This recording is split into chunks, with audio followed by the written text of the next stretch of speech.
Welcome to Prescribing Lifestyle, the podcast that's all about empowering you to live your healthiest, happiest life. I'm your host, Dr. Avi Charlton, and each week we'll dive into the latest research, practical tips, and inspiring stories to help you optimize your well-being. From nutrition and fitness to mental health and mindfulness, we'll explore every aspect of lifestyle medicine, giving you the tools you need to make informed decisions and take control of your health. Whether you're looking into preventing disease, managing chronic conditions, or simply elevate your quality of life, Prescribing Lifestyle is here to guide you on your journey to wellness. So, sit back, relax, and get ready to embark on this transformative adventure towards a healthier, happier you. Let's dive in. Hello, everybody. Welcome to another episode of Prescribing Lifestyle Podcast. We've got Dr. Nelu Dharmapriya, who's a GP in Brisbane. She runs Whole Food Revolution. So we've actually featured her before.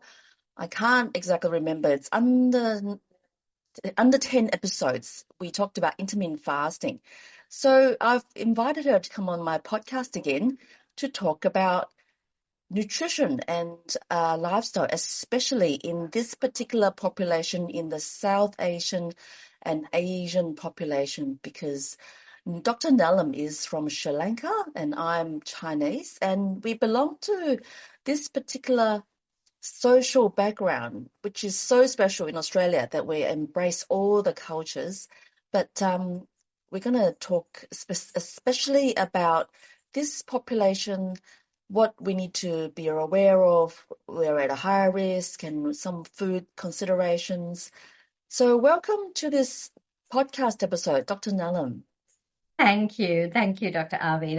Thank you for having me. And yes, I do agree that we are very lucky in Australia that that all these ethnicities are welcomed and celebrated. But I do think that there is a lot that particularly us in the low carb sphere can change and maybe implement in our own societies, because I think that is an area that low carb hasn't quite reached, I feel. Yeah. And so you've got this special interest in talking about nutrition, especially for the South Asian and Asian community. Tell us a bit about it. How did you develop this special interest? Well, firstly, basically, it's my story as well. I'm from Sri Lanka, as you said, which is part of the South Asian. So South Asians, Asians, basically, Asia is divided up into multiple sectors, and East Asia is the Chinese and the Japanese, and then the Southeast Asians are the Philippines, and then the South Asians are Indian, Sri Lankan, Bangladesh, Pakistan, Bhutan, Maldives, that. So I'm from the South Asian ethnicity, and it's just my own journey through this, and realizing that I and my family and my friends and family, we are at a much higher risk of heart disease, type 2 diabetes, chronic kidney disease at a much earlier age as well than a majority of the other ethnic groups in this country or around the world. And realizing that for me, I'd heard about low carb and I'd heard about it, but it was like I had blinkers on, because I thought, well, that couldn't possibly be me. How can I be low carb? I come from Sri Lanka. At one stage in my life, I ate 3 meals of rice a day, and so it never occurred to me that this could apply to me, that it actually was something that I could actually thrive in. And then in my perimenopausal and menopausal years, gone through health challenges and really discovering that the eat less, move more ethos just didn't work for me. I was doing everything that we were taught as medical students and doctors, and realizing that my metabolic health was deteriorating. I was pre-diabetic. I was putting on weight. And I realized I had to do something else. And that was when I looked seriously at low carb, and it was like, oh my gosh, like this is going to, I thought it was going to be really hard. But Mm, actually, once I got my head around it and started, I realized it didn't have to be as hard as I thought it would be. hmm I didn't have to give up everything about the way I ate in my Sri Lankan culture and my culture. I didn't have to do that to be able to be a metabolically well person, because now, a few months into getting into the low carb and metabolic health, I reversed all of those. I was pre-diabetic, my weight, particularly around the middle, snoring, brain fog, all of those things I reversed and have managed to maintain over the last 3 years. And that's when I realized that, when I look around with I have some patients of this ethnicity, but mainly family, friends, colleagues, realize that this is all of our journey. I think mm, that we just think that this is not for us. And but actually, I think so. My message really to the Asian community is that you don't necessarily have to give up everything you mm, love. You don't yes. have to turn your back on your culture. You can do you can, through just small changes through your diet and lifestyle, really improve your health and maintain metabolic well-being. So that is what I want to talk about, Mm, Avi, because I think we can. And you're the same, aren't you? yes, absolutely. Yeah, I embrace my Chinese culture. In fact, this morning I had congee and Uh, rice wrap with the prawn inside. So it really wasn't a low carb meal this morning because I caught up with my elderly parents. So Absolutely. I thought if majority of the time I'm low carb, once in a while, if I have a meal that's not low carb, I'm gonna be okay and my insulin will kick in and break down all the Yeah. carbs and I'll be fine. So again, I really resonated with you that we don't have to go 100%. We can still embrace our culture and we can work around it. There's so many things we can do. Even if we just cut down a bit of the rice and Mhm. prioritize protein and reduce the portions of the carbs and the sugar, that'll be an improvement. Massive Yeah, improvement. Yeah.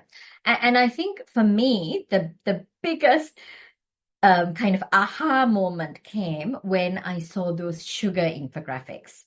yeah, yeah. That Dr. David Unwin. Yes, David Unwin, his sugar infographics that showed that 150 grams of cooked white rice, which is just this amount, breaks Yes, down into 10 teaspoons of sugar.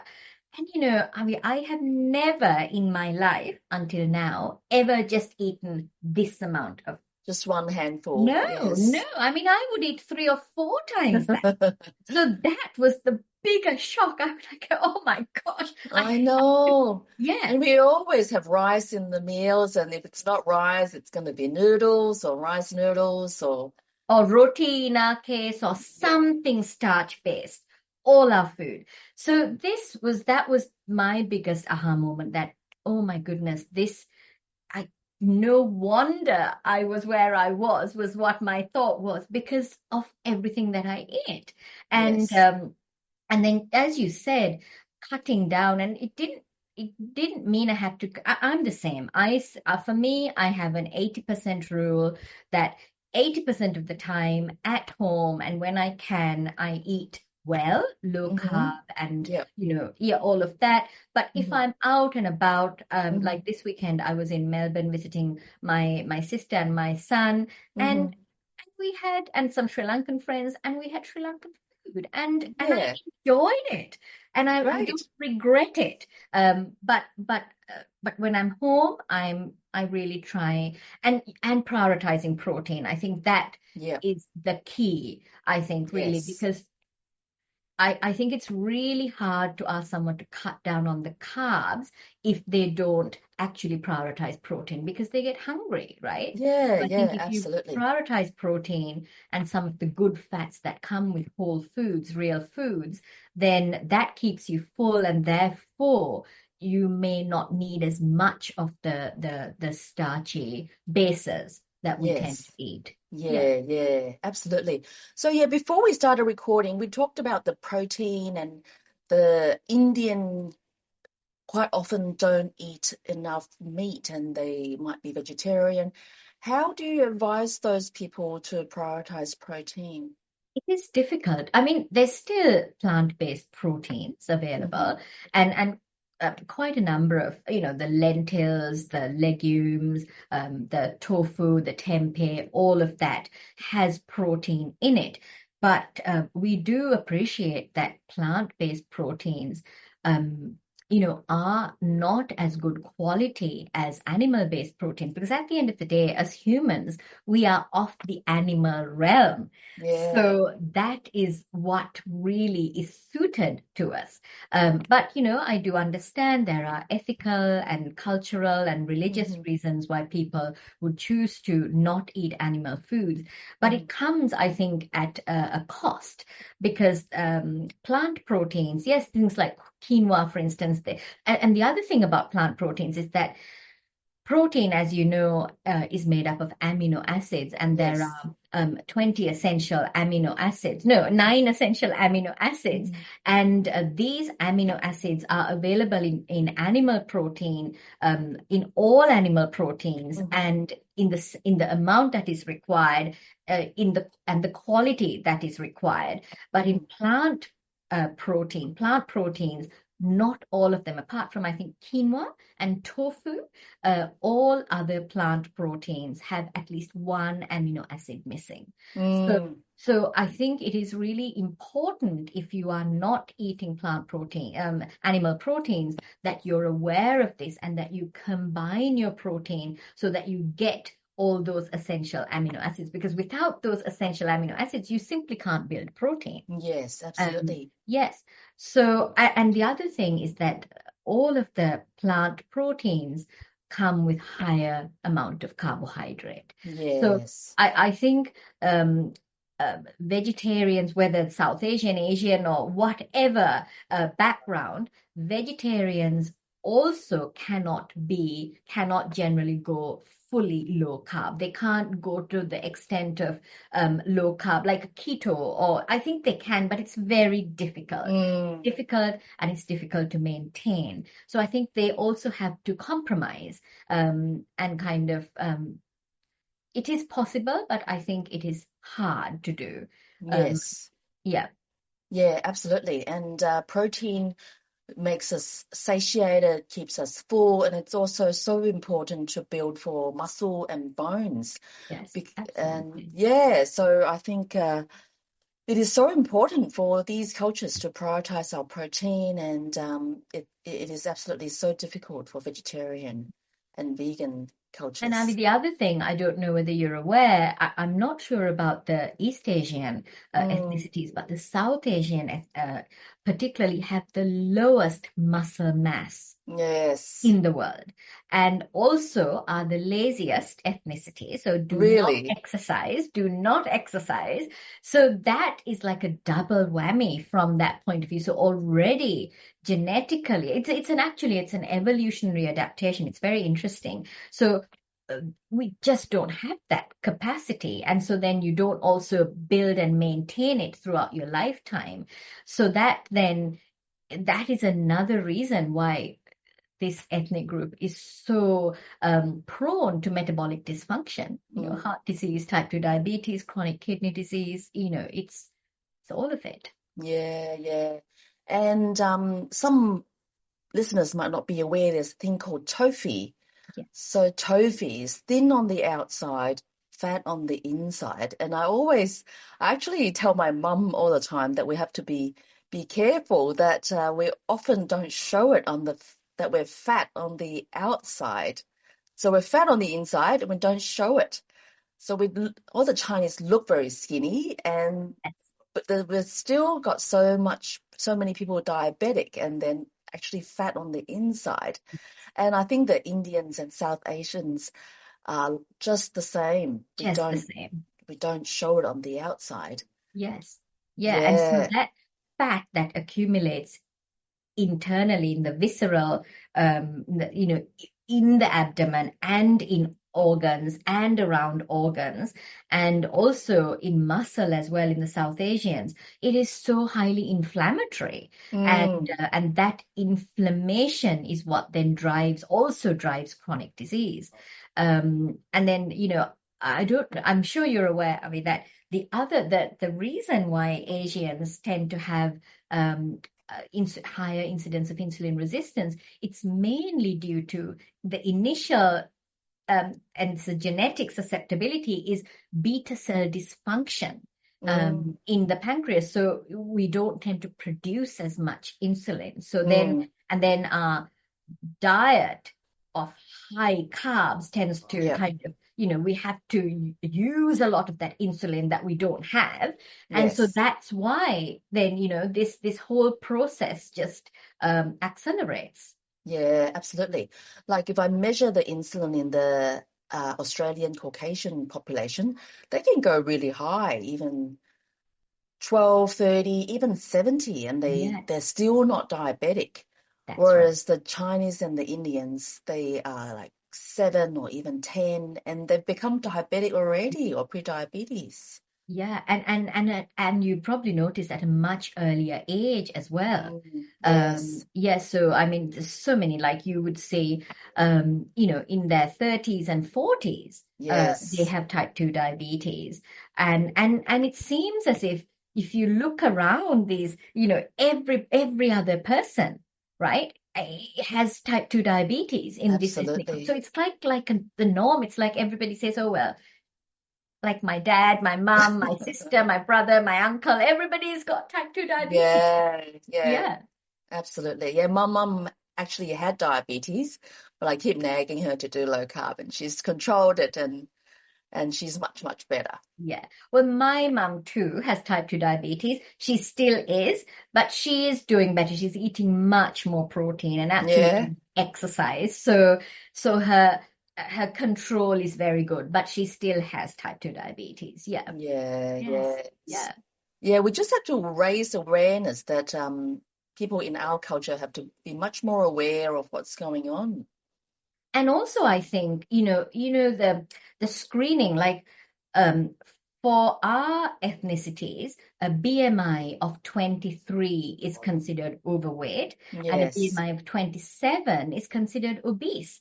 So that, you wouldn't expect that, right? And if we said that to our friends or patients, or they are surprised, but that is the issue, that these ethnicities we are iller earlier. So I think it's important for people to realize that they need to start screening earlier too. Yes. And one of what I would like to do is also pass this information on to other GP colleagues as well, because if they're not aware that these ethnicities are at higher risk at a earlier BMI, then they might not get the necessary screening that they should get.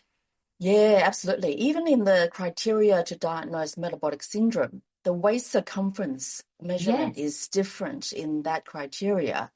So I can't remember the numbers on top of my It's head. 80. So for Okay. women, it should be less than 80 centimeters, and for Yes. men, less than 90 centimeters waist circumference.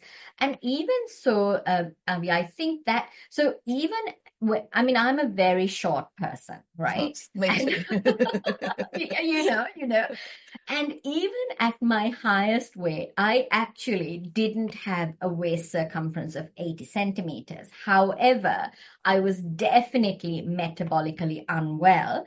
But so I prefer the waist to hip ratio, because that was really, I mean, my waist was very close to, so ideally you should have a waist to hip ratio of less than 0.8, but mine was, I mean, I was the typical apple.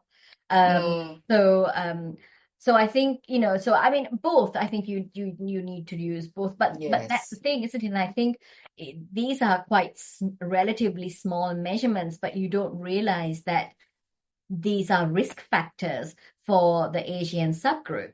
Yeah, absolutely. I think you just got to put it all into the equation and look at all the other markers of metabolic health as well. Yeah. And so so it's first, it's what you're eating, but Mm. also it's important for this group to introduce a little bit of fasting.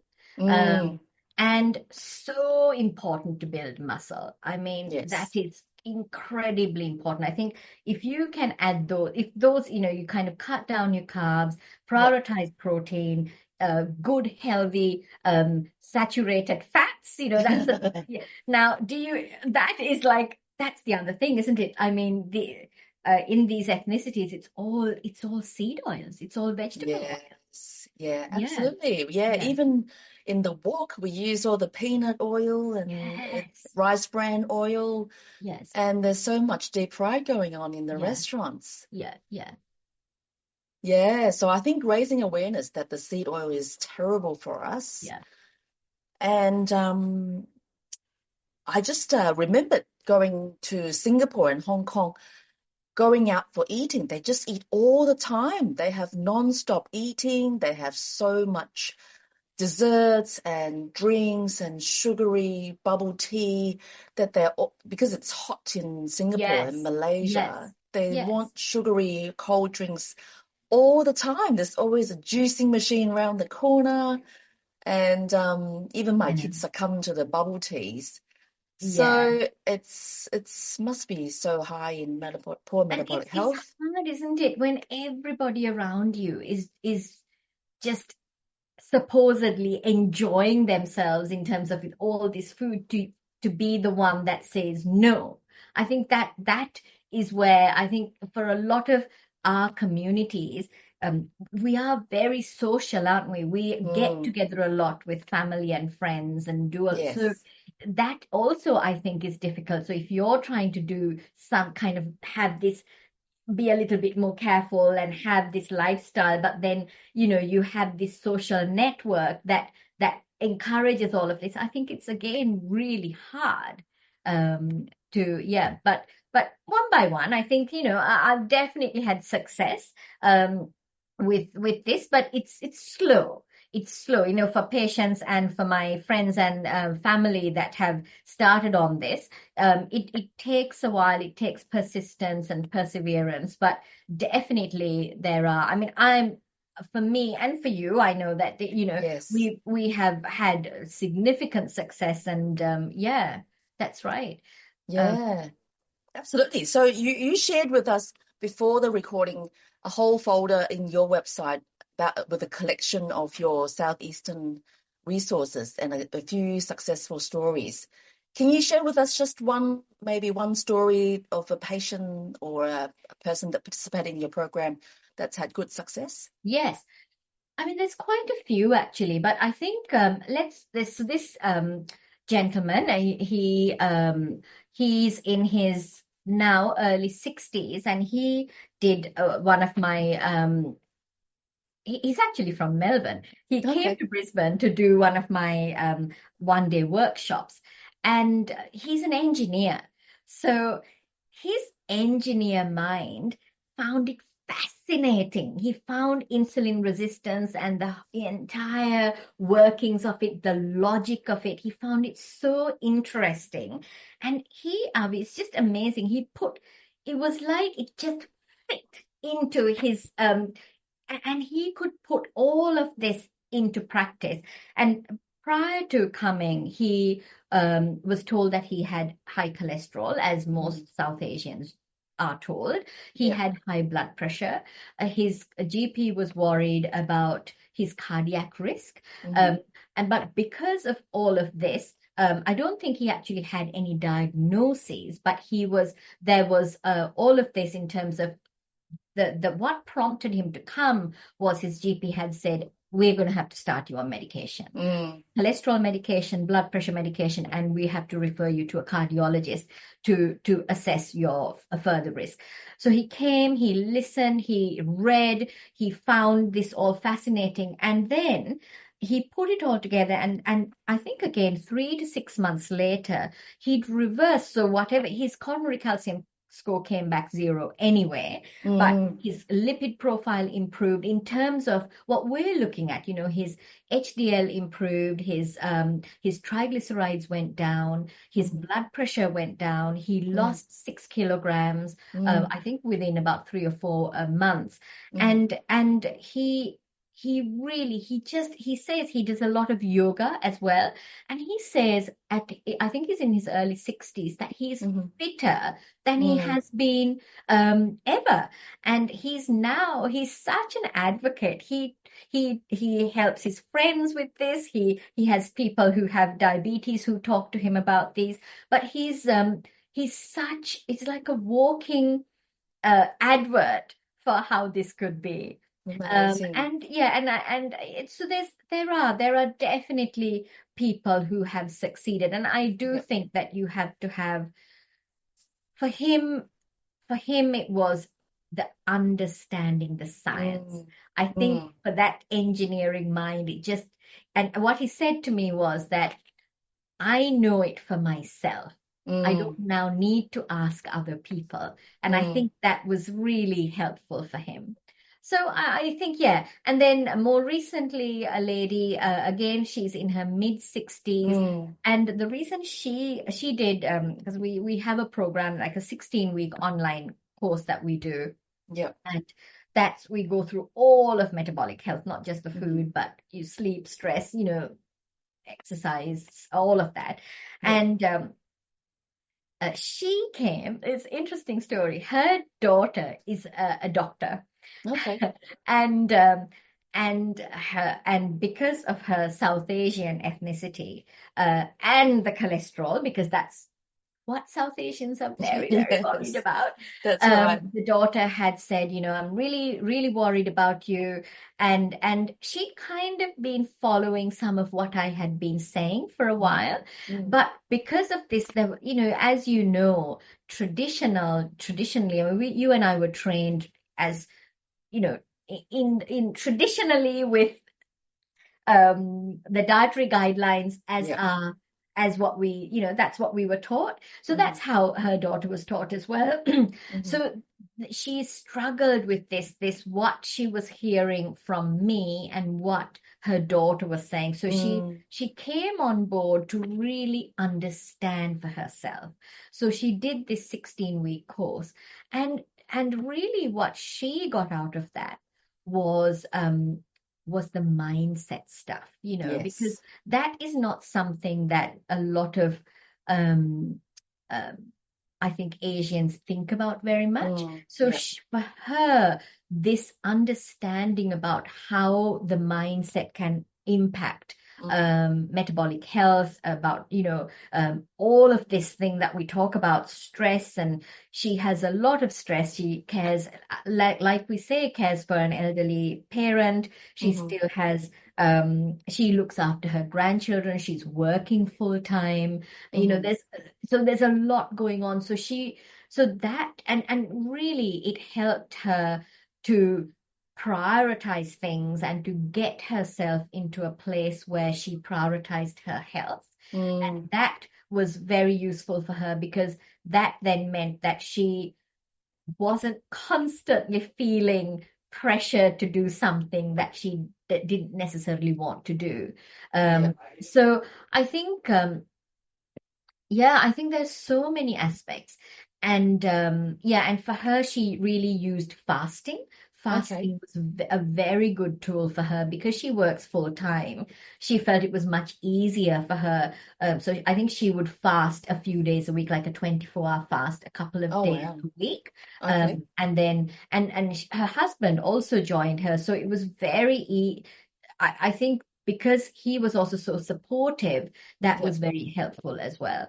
But yeah, awesome. so it's very rewarding when people do make changes. But I mean, listen, with this group, it's not nothing. It is something that they do need to carry on. It's not a short-term thing. It's a lifelong process, because the pressures, I think, externally from family, from cultural side, is very great. So it's constantly keeping on top of that. But yes, so Yeah. the resources that I shared with you, Avi, they're for anybody really, Yep. but they're a free resource. And I've really kind of put as much as I felt was useful. So there's also resources on, being your own advocate, because Mm, I thought that, I don't think a lot of doctors in any field are really aware of the higher risk in the Asian subgroup. So I think just being able to know for yourself, and when you go to see your doctor, to maybe, that I've said that these tests there are certain tests that you should ask for, and you should hmm get regularly and be Yep. screened for, Yep. so things like that. So I thought that that would be useful as well. But there's quite a bit there that people, and even though it is targeted at the South Asian sub, Mm, I think for anybody who's interested in metabolic health, because at the end of the day, it explains it all. And yeah. Yeah. yeah, yeah, Absolutely. So I'll share the link in the show notes of from the Whole Food Revolution website that Dr. Nelum has put for the listeners. So yeah, that's amazing resource, Nelum. yeah. I mean, it helped me as well. Putting it down on paper meant that um, I think it just, when I do that, it helps me as well to get Yeah, to retain that information. I'm sure it's the same for you. absolutely. So Yes. yeah, so I thought it would be good, and then I can use it time and time again, and people can access it, and yeah, and yeah. So whenever I think of something, that I put it into that section. Yeah, Yeah, that's yeah. great. So Dr. Nelum has done lots of work in this space, in the metabolic space. What's going on in the pipeline? Have you got another 16-week or another day workshop going on Yes, so planned? we do. I think we've got. So I work with.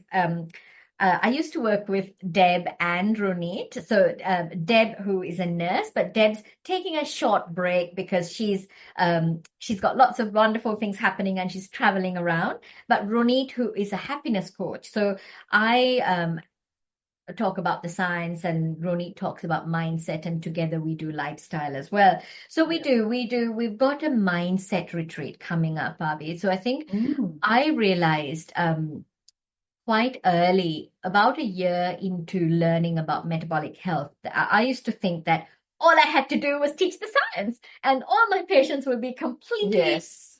kind of awed into doing what I was doing, Yep. but realized very quickly that there was a lot of stuff stopping them, and most of Yeah. it is mindset. Yes.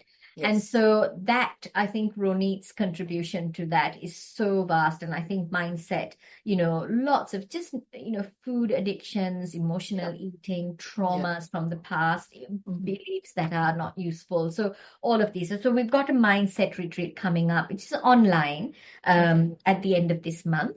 Okay, And so it's great. called Emotional Eating Habits to Healing. And so anyway, it's because it's online, anybody can join, and it's 6 hours. And we really do a deep dive into that. Um, Awesome. yeah, and then in at the end of May, we're doing a 1 day three keys to wellness, and that is really all the food, the science behind the food, and some of the mindset. And then at the end of July, we kick off our 16-week program, which is Holistic Health Revolution, and um, it's 2 hours every Wednesday for 16 weeks. Online via Zoom, and and both Ronit and I are there, and yeah, so this is what we do, and it is. I mean, we really enjoy the work. It's hard work, you know that, Yes. because you do all of this too. I haven't Um, got any program coming up. yeah. But it's So amazing you're doing all this work. yeah, I mean, I think it's because some people come to me and see me as their GP, but Yes. as you know, with Medicare, it is very hard to provide all of this. I personally struggle to provide the amount of information that I would like to provide Yes. in That's in a right. Medicare setting, because I work 3 days a week, and my these metabolic health appointments are 60 minutes long. So I think it is hard to have multiple of these, Yes. because then I also am a regular GP. I've been in the same practice for nearly 13 years, so I've got a big population that follow me. So it's trying to Yeah, balance it. So this gives absolutely. me what I do at work, and then if anybody wants to do something more in depth, then Yeah, they can come and do some of our programs. yeah, Oh, and yeah. I do have some online. Yeah, that's another thing. You've got a free course or something online, was No, it? I've got courses online, which is called Thrive Online, and this is all available on our website. So I've got a 4 keys to oh my gosh, I can't remember. That's all right. I'll put it in the show notes. Yeah. And Look it up in your fasting, website. I've got a 6-week fasting reset. And actually, I've got an online course for South Asians, and Yeah. Asians will also benefit from this because it is very much a similar set of circumstances. So, yeah, I mean, that I think I've enjoyed creating those, and that's been good. Yeah. Awesome. So just to wrap up, maybe we'll just summarize some practical tips for our listeners. So first of all, you said it doesn't have to be all or nothing. It doesn't have to be 100%. You don't have to cut down all the carbs. But you do need to cut down carbs, and it is important. And things like from a South Asian point of view, like a fried rice made out of butter, ghee, coconut oil with eggs and vegetables, and meat if you're a meat eater, that will really fill you up. You eat only a smaller amount of rice then. But Yep. the key there is not to eat the same amount of rice, because then you have not only the carbs, you've also got the fats as well. So using vinegar, using apple cider vinegar before you have a starchy meal. The Japanese do that a lot. I don't know whether the Chinese do that. Yeah. And so that's, that would be very useful. Cooling rice before you reheat it also kind of reduces the glycemic response. Definitely adding in a little bit of fasting, I think, is very important. Yeah. Absolutely important to prioritize strength training, muscle building, because that is where, for longevity, for improved metabolic health, as you said, for bone strength and all of that, it is so important. So I think those are, the 3 things. Yeah. That's great. Absolutely. So, where can our listeners find you, Dr. Nelum? So Whole Food Revolution website. So you'll put the link on that. Yes, I'll put And then we have Whole Food Revolution Facebook page and a Whole Food Revolution community. And we actually have started releasing some YouTube clips as well. So we do have a Whole Food Revolution YouTube channel now. So if you put in Whole Food Revolution, I'm sure you'll find me somewhere. Yeah. No problem. I will put it all on there.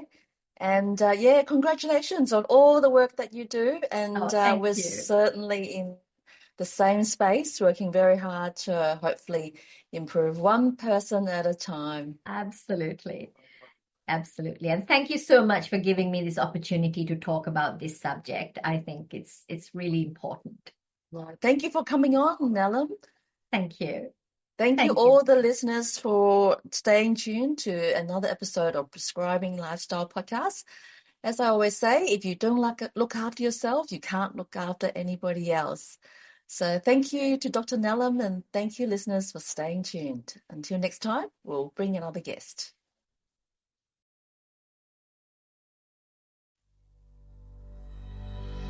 Thank you for tuning in to another episode of Prescribing Lifestyle Podcast. Before we wrap up, I have an exciting news to share. I have a new ebook called Low Carb Made Easy. It's now available. This guide is perfect for anyone looking to dive into the low carb lifestyle.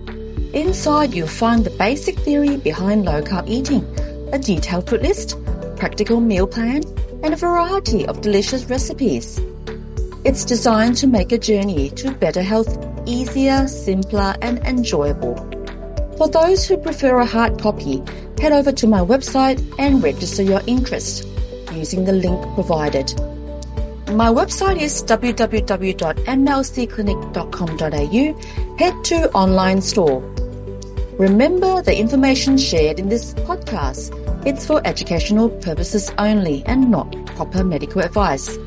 Always consult your medical professional before making any changes to your lifestyle and diet, or you can come and see me in Melbourne Low Carb Clinic.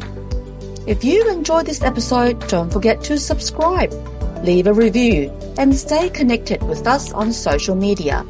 Your feedback will help us improve and reach more listeners. Lastly, if you found this episode helpful, please share it with your friends and family. Together, we can make a positive impact to our health and our communities. Thanks again for listening, and as always, stay healthy and happy. Until next time.